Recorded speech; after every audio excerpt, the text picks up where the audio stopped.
கேஷவ் ரெமோ 6132 அப்படிங்கிற ஐடியிலேருந்து ஒரு கொஷின் கேட்டிருக்காங்க. சார், ஐசிஐசிஐ பேங்க்கில் எஸ்ஐபி பே பண்ணிட்டு வரேன். எனக்கு 10ஆம் தேதிக்குள்ளே கட்டணும்னு சொன்னாங்க. நானும் 10ஆம் தேதி 2 மணிக்கு அமௌண்ட் பே பண்ணேன். பட் பேங்க்காரங்க எஸ்ஐபிக்கு அமௌண்ட்டு கட்டாமல் 590 பெனால்ட்டி போட்டிருக்காங்க. இதை பற்றி ஏதாவது சொல்லுங்கள் சார் அப்படின்னு கேட்டிருக்காங்க. இப்போ எஸ்ஐபி வந்து எப்படி ஒர்க் ஆகுது அப்படின்னா, நம்ம வந்து நார்மலாக ட்ரெடிஷ்னல் என்ன பண்ணுவோம், யாருக்காவது ஒருத்தருக்கு வந்து செக்கு கொடுப்போம். இவ்வளோ ரூபாய்க்கு அப்படின்னு சொல்லிட்டு ஒரு செக்கு போட்டு அந்த ஒரு பர்டிகுலர் டேட் போட்டு டேட் போட்டு செக் போட்டு கொடுத்தோம் அப்படின்னா அது பேங்க்குக்கு போய் ஒரு 2 நாள்கள் கழிச்சு அந்த யாருக்கு நம்ம செக்கு கொடுக்குறோமோ அந்த மணி போயிடும். இப்போ எஸ்ஐபியில் வந்து பார்த்திங்கன்னா இன்றைக்கி வந்து எல்லாமே எலக்ட்ரானிக் ஆயிடுச்சு. அப்படிங்கிறதுனால இதுக்கு வந்து நம்ம ஏசிஹெச் அப்படின்னு சொல்லுவாங்க, ஆட்டோமேட்டட் கிளியரிங் ஹவுஸ். நம்ம வந்து மியூச்சுவல் ஃபண்டில் எஸ்ஐபி போடும்போது நம்ம வந்து ஒரு டேட் வந்து மென்ஷன் பண்ணணும். ஸோ இவருடைய கேஸில் வந்து பார்த்திங்கன்னா ஒரு 10th அப்படின்னு சொல்லியிருக்காரு. ஸோ 10ஆம் தேதி அவர் வந்து இன்வெஸ்ட் பண்ணணும்.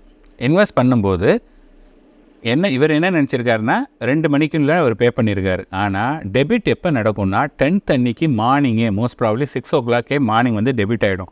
ஸோ உங்களுக்கு வந்து இந்த மாதிரி செக்கு பவுன்சிங் சார்ஜ் போடக்கூடாது அப்படின்னா 10ஆம் தேதி உங்களுடைய எஸ்ஐபி டேட் இருந்ததுன்னா 9ஆம் தேதி நைட்டுக்குள்ளே அந்த அக்கௌண்ட்டில் பணம் இருக்கணும். ஸோ இங்கே வந்து என்ன ஆயிருக்கு அப்படின்னதுன்னா, அவருக்கு வந்து 9ஆம் தேதி பணம் அவர் போடலை. ஸோ 10ஆம் தேதி மார்னிங் வந்திருக்கு. 10ஆம் தேதி மார்னிங்கில் பணம் இல்லாததுனால அது பவுன்ஸ் ஆகிடுச்சு. இப்போ வந்து என்ன ஆச்சுன்னதுன்னா, அதுக்கு என்ன செக் பவுன்ஸ் சார்ஜ் 500 போட்டிருக்காங்க. அதுக்கு ஜிஎஸ்டி வந்து 18%.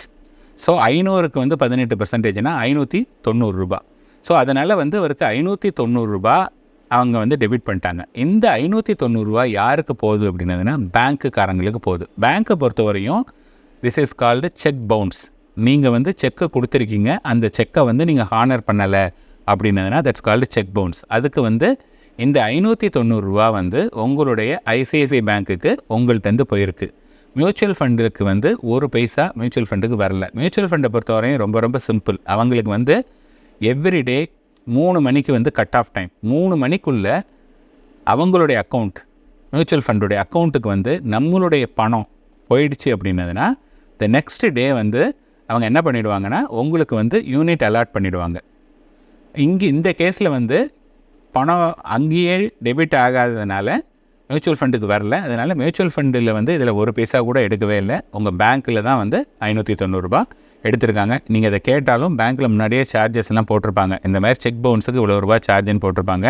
ஸோ நீங்கள் பேங்க்கில் போய் நீங்கள் சண்டை போட்டாலும் பிரயோஜனம் கிடையாது. பிகாஸ் நீங்கள் வந்து இந்த ரூல்ஸை சரியாக படிக்கலை. அடுத்ததாக ஆதித்யா RES9PX அப்படிங்கிற ஐடியிலேருந்து ஒருத்தர் கேட்டிருக்காரு. Sir, earlier I invested in SIP for mutual fund. Now I realized it is giving very less return compared to other MF.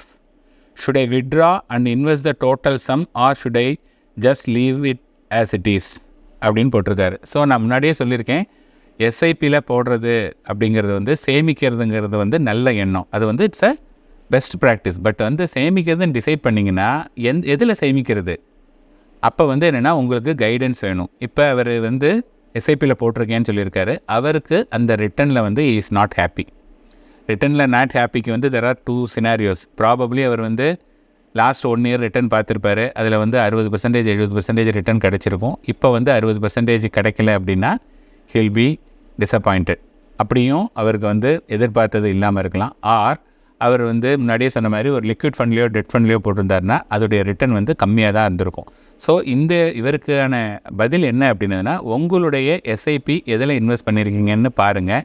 அதை வந்து நீங்கள் ஒரு ப்ரொஃபஷ்னல்கிட்ட அப்ரோச் பண்ணி, சார் இந்த மணி நான் போட்டிருக்கேன், இந்த கோலுக்காக போட்டிருக்கேன், இது வந்து என்ன அந்த கோலை ரீச் பண்ணுறதுக்கு எடுத்துகிட்டு போக முடியுமா அப்படிங்கிறத வந்து நம்ம கேட்கணும். ஃபார் எக்ஸாம்பிள், நம்ம இங்கேருந்து சென்னையிலேருந்து திருச்சிக்கு போகணும் அப்படின்னு சொன்னதாக இருந்ததுன்னா நம்ம வந்து எவ்வளோ நேரத்தில் போகணும், ஒரு 5 மணி நேரம் 6 மணி நேரத்தில் போகணுன்னா ஒரு பஸ்ஸோ ட்ரெயினோ அது பிடிச்சி நம்ம போகலாம். நீங்கள் வந்து இல்லை எனக்கு பஸ் ட்ரெயின்லாம் வந்து இப்போ உடனே பண்ண முடியாது, நான் உடனே 2 வீலர் எடுத்துகிட்டு போகிறேன் அப்படின்னதுன்னா முதல்ல 2 வீலர் எடுத்துகிட்டு போகிறது ரொம்ப ரொம்ப கஷ்டம். நீங்கள் 5-6 மணி நேரத்தில் கவரும் பண்ண முடியாது. அதனால் நீங்கள் வந்து எந்த இலக்கை அடையணும்னு நினைக்கிறீங்களோ அதுக்கான கால அவகாசம் என்ன, அதுக்கு வந்து நம்ம இன்வெஸ்ட் பண்ணக்கூடிய அந்த இன்வெஸ்ட்மெண்ட் வந்து கரெக்டாக அப்படிங்கிறதுக்கு வந்து யாராவது ஒருத்தர் வந்து உங்களுக்கு கைட் பண்ணணும், வேலிடேட் பண்ணணும். அப்போ தான் வந்து நீங்கள் அந்த இடத்த வந்து அச்சீவ் பண்ண முடியும். அடுத்ததாக ஆட்டோமொபைல் வேர்ல்டு 5691 அப்படின்னு சொல்லிட்டு அந்த ஐடியிலேருந்து வந்திருக்கு. சார், நான் ஒரு ஃபண்ட் மேனேஜர் மூலமாக எஸ்ஐபி பண்ணுறேன். ஒரு 10 வருஷத்துக்கு என்னுடைய 10 வருஷத்துக்கு அப்புறமா என்னுடைய ஃபண்ட் மேனேஜர் இறந்து விட்டார். நான் எப்படி அந்த ஃபண்டை வித்ட்ரா பண்ண முடியும் சார், ப்ளீஸ் ரிப்ளை சார் அப்படின்னு கேட்டிருக்காரு.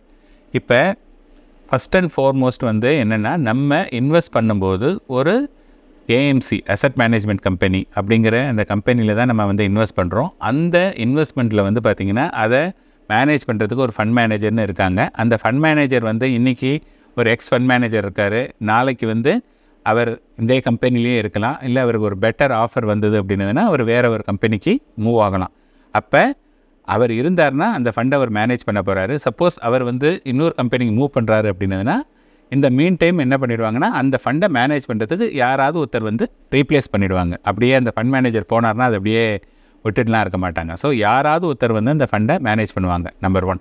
இப்போ இவருடைய கேஸில் வந்து அந்த ஃபண்ட் மேனேஜரை இறந்து போயிட்டார் அப்படின்னா என்ன பண்ணுறது அப்படின்னதுன்னா, அவர் இறந்து போனாலும் இப்போ வந்து என்ன ஆச்சுதுன்னா நம்ம ஒரு மணி போட்டுகிட்டே வந்துட்டுருக்கோம். நம்ம ஃபார் எக்ஸாம்பிள் நான் முன்னாடி சொன்ன எக்ஸாம்பிளில் 6 லட்ச ரூபா போட்டிருக்கோம் லாஸ்ட்டு 5 வருஷமாக. அதோடைய வேல்யூ 9 லட்ச ரூபா இருக்குது அப்படின்னதுன்னா, நீங்கள் வந்து அந்த ஃபண்ட் மேனேஜர் இறந்து போயிட்டு தான் வச்சுக்கிட்டோம்னா இவருடைய கொஷின் படி அந்த 9 லட்ச ரூபாய் நீங்கள் வந்து தாராளமாக எடுத்துக்கலாம். ஃபண்ட் மேனேஜர் இறந்து போயிட்டாங்க அப்படிங்கிறதுக்காக யாரும் உங்களுடைய மணியை வந்து எடுத்துக்க மாட்டாங்க. ஸோ இந்த கொஷினுக்கு ஒரு லீடிங் கொஷின் நான் என்ன சொல்கிறேன், இப்போ வந்து ஒரு முதலீட்டாளர் வந்து ஒரு பணத்தை இன்வெஸ்ட் பண்ணிகிட்டே இருக்கார். அப்போ அந்த முதலீட்டாளர் வந்து ஏதோ ஒரு காரணத்தினால அவர் இறந்து போயிட்டார். அவர் இறந்து போயிட்டா என்னென்னா, நம்ம மியூச்சுவல் ஃபண்டில் இன்வெஸ்ட் பண்ணும்போது நாமினி அப்படின்னு சொல்லிட்டு நம்மளுடைய ஒய்ஃபோ இல்லை நம்மளுடைய குழந்தைங்களையோ அவங்க பேரை தான் போட்டிருப்போம். இப்போ வந்து நம்ம இறந்து போனதுக்கப்புறமா என்ன ஆகும்னா, அந்த ஃபார்மாலிட்டிஸ் இருக்குது, லீகல் ஏர் சர்டிஃபிகேட்லாம் கொடுத்துட்டோம் அப்படின்னதுன்னா, இப்போ நான் இறந்து போயிட்டேன் அப்படின்னதுன்னா என்னுடைய யூனிட் வந்து என்னென்னா that will be assign to என்னுடைய ஒய்ஃபோ பையனுக்கோ அசைன் ஆகிடும். அதுக்கப்புறமா அந்த மணியை நம்ம உடனே எடுத்துக்கிட்டாலும் சரி, அதை கொஞ்சம் வளர விட்டுட்டு அப்புறமா எடுத்துக்கிட்டாலும் சரி. அதனால் வந்து whether the fund manager is not alive அல்லது நம்ம இறந்து போனாலும் சரி, உங்களுடைய ஃபண்டுக்கு எந்த விதமான பாதிப்பும் கிடையாது. மேலும் ஈடி தமிழ் சேனல்ல வரப்போகும் பிசினஸ் மற்றும் அது ரிலேட்டடான வீடியோவை பார்க்க உடனே கீழே இருக்க சப்ஸ்கிரைப் பட்டனை கிளிக் பண்ணுங்க.